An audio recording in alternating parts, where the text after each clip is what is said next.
매출채권 두 번째 바드럼이라고 하는 것이 있는데요. 바드럼이라고 하는 것은 상품 또는 제품을 판매하고 이제 확실한 확약이 되는 증서인 어음을 받아서 외상 처리하는 경우를 우리가 바드럼이라고 합니다. 자, 바드럼은 통상적으로 6개월에서 1년 사이에 만기가 도래하고요. 실무에서는. 그래서 나중에 이제 요 만기가 되면 매출채권 금액을 회수하게 되는 것을 말합니다. 자, 바드럼과 외상매출금의 차이점은 자, 예를 들면 외상매출금 같은 경우는 서로의 신용관계가 좋을 경우에는 따로 어음이라는 증서를 발행받지 않고 외상 처리할 수 있습니다. 그래서 제가 뭐 10년 동안 뭐 자주 가는 슈퍼가 있었다라고 하면 그 슈퍼에 가서 아주머니 상품을 사고 나서 오늘은 제가 현금을 안 갖고 왔는데 다음 주에 갖다 드리면 안 될까요? 이렇게 말로 계약을 해서 어, 이제 외상 처리를 하였다라고 하면 그 아주머니는 저를 10년 동안 봤기 때문에 신용도가 높아서 그러면 다음 주에 갖다 주세요라고 할 수 있겠죠. 그러면 외상 매출금으로 처리를 하게 되는 거고 만약에 제가 한 번도 가지 못한 곳에 가갖고 뭐 물건을 집어갖고 산 다음에 현금을 안 갖고 왔는데 다음 주에 갖다 드리면 안 될까요? 라고 하면 저를 어떻게 믿습니까? 그죠? 그러면 그 슈퍼에 있는 아주머니는 저한테 그럼 확실하게 종이에다가 돈을 주겠다라고 하는 약속을 하자라고 해서 어음이라고 하는 증서를 끊어서 저한테 외상값을 받는다면 그 아주머니 입장에서는 바드러움으로 처리를 하게 되는 거겠죠. 자, 바드러움은 어음은 약속 어음과 환어음이라고 하는 것이 있는데요. 약속은 서로 간에 두 명이서 하게 되죠. 그래서 이자 간의 계약이라고 해서 거래처와 우리 회사의 둘 사이의 거래를 우리가 약속어음이라고 하고요. 환어음이라고 하는 것은 이 환자가 교환된다라는 뜻입니다. 뭐가 교환되냐면 대금을 지급해 줄 사람을 교환해서 둘 사이의 거래지만 상대편 물건을 사가는 기업에서 대금을 대신 지급해 줄 기업을 지목을 해서 그 기업에서 대신 대금을 지급해 주는 것을 환어음이라고 합니다. 자, 약속어음과 환어음을 그림으로 한번 볼게요. 자, 약속은 몇 명이서 한다? 보통 일반적으로 둘이서 하죠. 그래서 이자 계약, 두 명의 사이의 거래 계약이라고 하고요. 자, 우리 회사가 있다. 우리 회사 이렇게 있고 상대편 우리 회사로부터 물건을 구입하려고 하는 A라고 하는 회사가 있었을 때 자, A라고 하는 회사가 우리 회사로부터 물품을 구입을 했어요. 상품을. 그리고 나서 대금을 외상으로 서로의 신용도가 별로 좋지 않은 상황에서 어음을 끊어서 거래를 하자라고 했을 때 외상값으로 자, 여기서 약속 어음이라고 하는 것을 발행을 하게 됩니다. 예를 들어 물품을 100만 원짜리를 팔았다. 그리고 약속어음 2개월 후에 지급하기로 하였다 라고 하였을 때 우리는 이 약속어음을 받아서 우리 회사 입장에서는 바드러움으로 처리하고 우리 회사로부터 물품을 구입한 회사는 돈을 나중에 지급해 줘야 되는 지급어음으로 처리를 하겠죠. 그리고 나서 2개월 후에 만기 약속된 날짜가 되었을 때 우리 회사가 A기업에게 바드러움 대금을 지급해 주세요라고 하면 7개월이라고 합시다. 7개월 후에 바드러움 대금을 지급해 주세요라고 하면 A라고 하는 기업에서 우리 회사로부터 우리 회사에게 대금을 지급해 주면 약속어음의 형태가 되겠죠. 환어음을 살펴보면 환어음은 교환되는 형태의 어음이다. 뭐가 교환되냐? 대금을 지급해 줄 사람이 교환된다. 3자 계약이라고 하고요. 자, 우리 회사가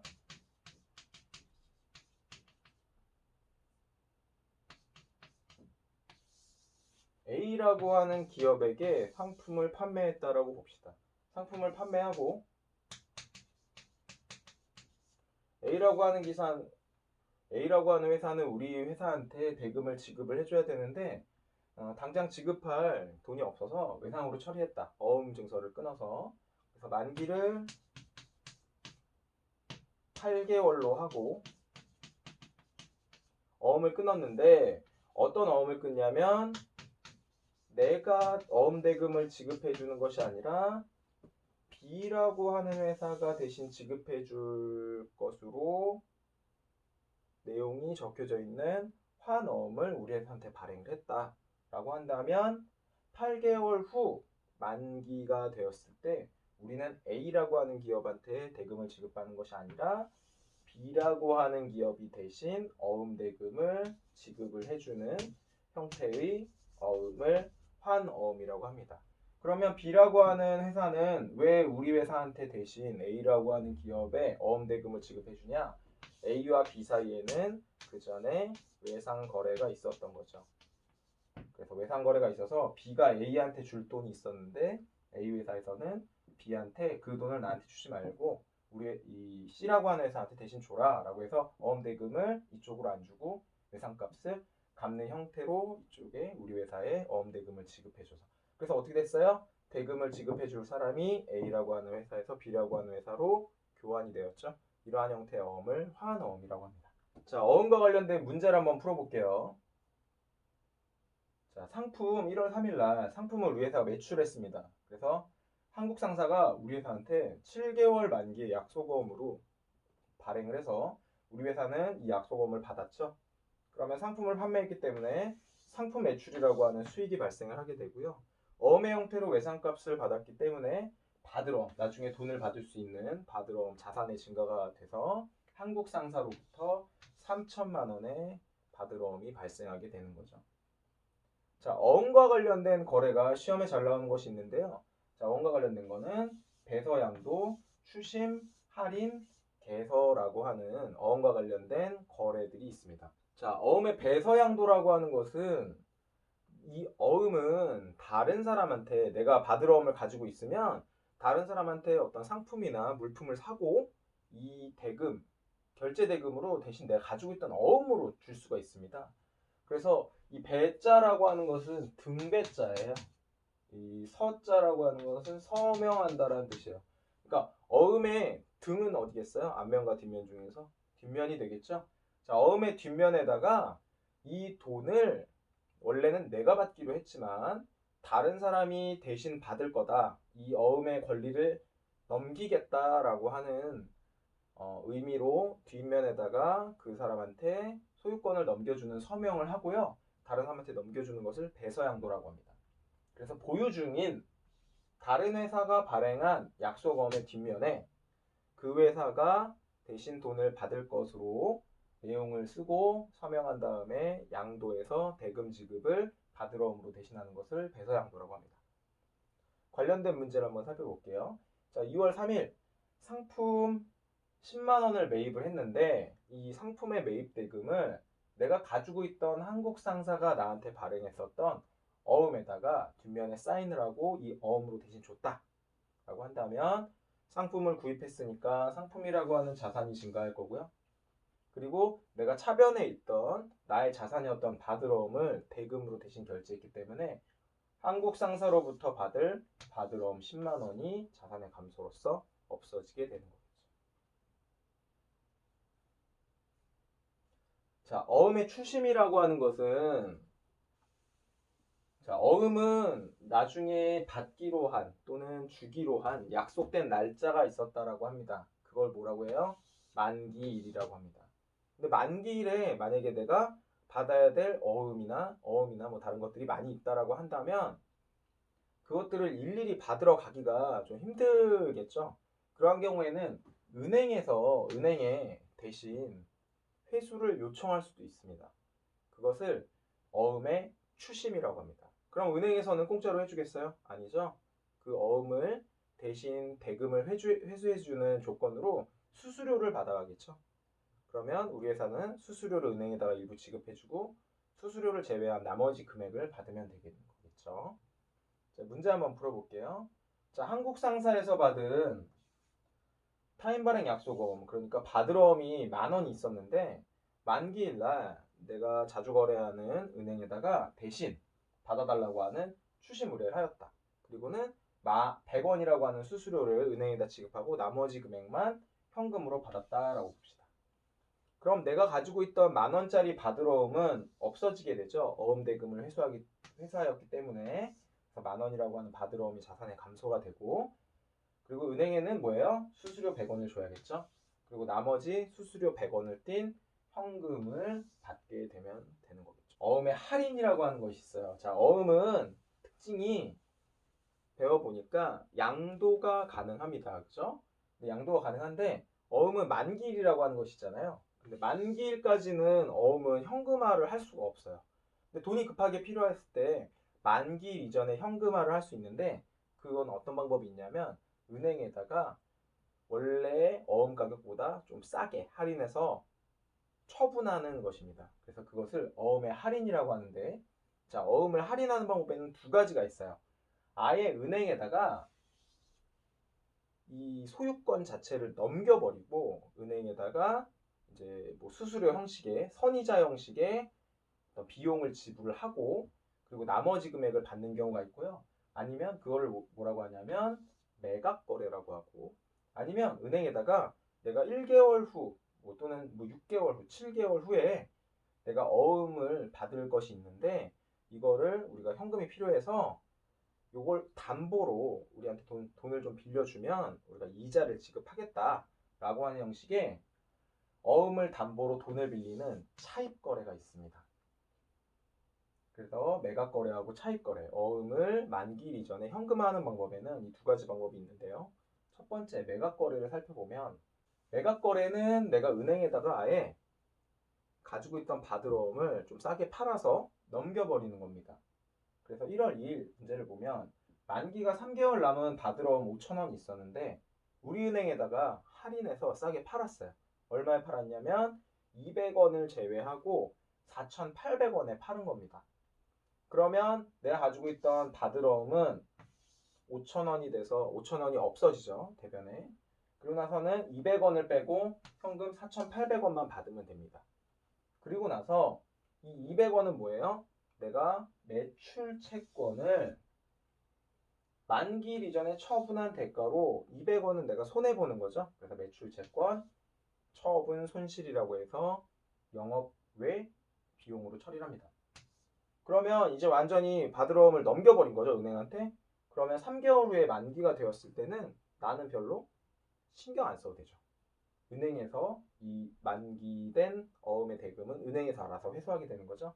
그래서 3개월 후 만기일이 되었을 때는 따로 분개를 하지 않아도 됩니다. 어음의 차입거래라고 하는 것은 이거를 은행에다 파는 것이 아니라 내가 받을 돈이 있으니까 이 돈을 받아서 무조건 은행에다 갚을 테니까 대신 그 만기일 이전에 요걸 담보로 돈을 빌려주세요 라고 하는 내용이 어음의 할인 중에서 차입거래입니다. 그래서 똑같이 5,000원짜리가 3개월 만기가 남았는데 우리은행에 200원 할인한 금액으로 이제 현금으로 받았는데 차입 거래로 했다라고 가정을 해봅시다. 자, 그러면 은행에는 내가 바드러움을 넘긴 것이 아니라 바드러움을 담보로 돈을 빌린 거기 때문에 3개월이죠. 단기 차입금이 될 거고요. 단기 차입금은 우리은행에 갚아야 되는 돈이죠. 그리고 200원을 제외한 현금 4,800원을 받을 거고, 그러면 이 200원은 뭐냐? 3개월 동안에 요 어음을 담보로 돈을 빌린 거기 때문에 이자를 준다라는 개념입니다. 차입거래에서는. 그래서 이자 비용 200원이 발생하게 되는 거죠. 자, 3개월 후 이 어음이 만기가 되면 이 어음에 만기된 금액은 딴 데 쓰면 안 됩니다. 그죠? 우리은행에서 이 어음을 담보로 돈을 빌린 거기 때문에 대변에 있던 단기 차입금 우리은행을 내가 바드러움을 회수해서 단기 차입금을 갚아야겠죠. 그래서 이렇게 하면 차입 거래가 발생하게 되는 거죠. 마지막으로 어음의 개서라고 하는 것은 자, 개시한다. 뭐에서 뒷면에 서명해서 개시한다라는 거. 자, 어음은 만기일이 있었다고 합니다. 그렇죠? 만기일이 있다고 하는데 만기일 날 내가 만약에 만기가 되어서 어음 대금을 받아야 되는데 상대편 기업이 미안하지만 지금 현재 현금이나 뭐 다른 당장 지급해줄 여력이 안 돼서 어음의 만기를 좀 연장해줬으면 좋겠다라고 이렇게 요청을 하는 경우가 있어요. 그럴 경우에 우리 회사가 그러면 어음의 만기를 기존에 있던 어음을 찢어버리고 새로 만기를 작성을 해서 똑같은 금액으로 어음을 다시 발행을 받는 경우가 있죠. 어음을.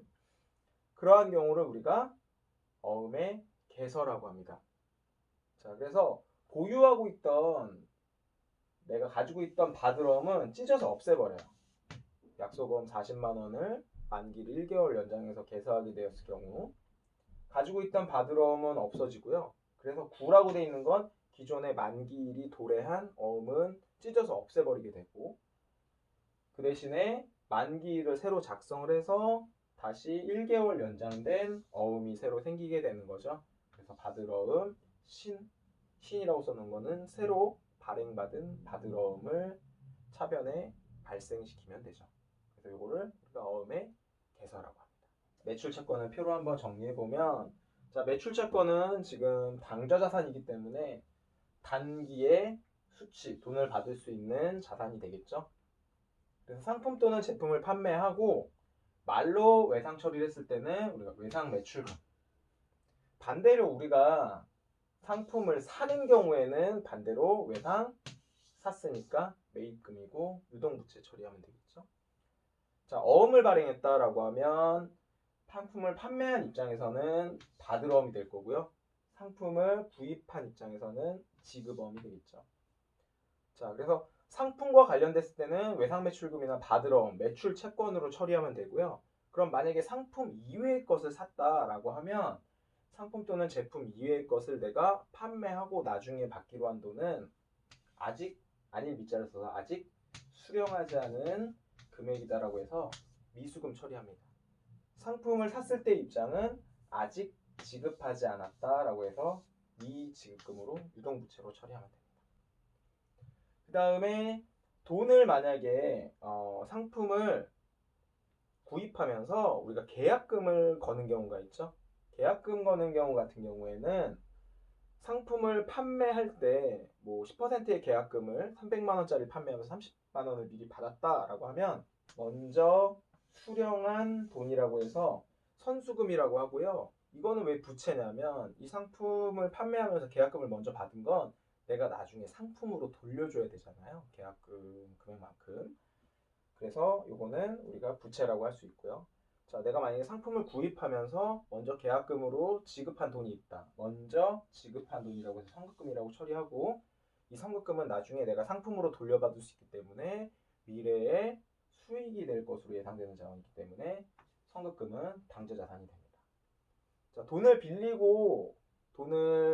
빌려줬을 경우에도 이렇게 수취채권이나 지급채무로 처리할 수 있는데요. 자, 금전거래 같은 경우에는 내가 뭐 1년 이내에 돈을 회수하기로 하고 돈을 빌려줬다라고 했을 때는 대여금으로 처리를 하게 됩니다. 대여금 중에서 1년 이내니까 단기 대여금이 되고요. 돈을 빌렸을 경우에는 차입금으로 처리하고 나중에 갚아야 되니까 유동부채로 처리하게 됩니다.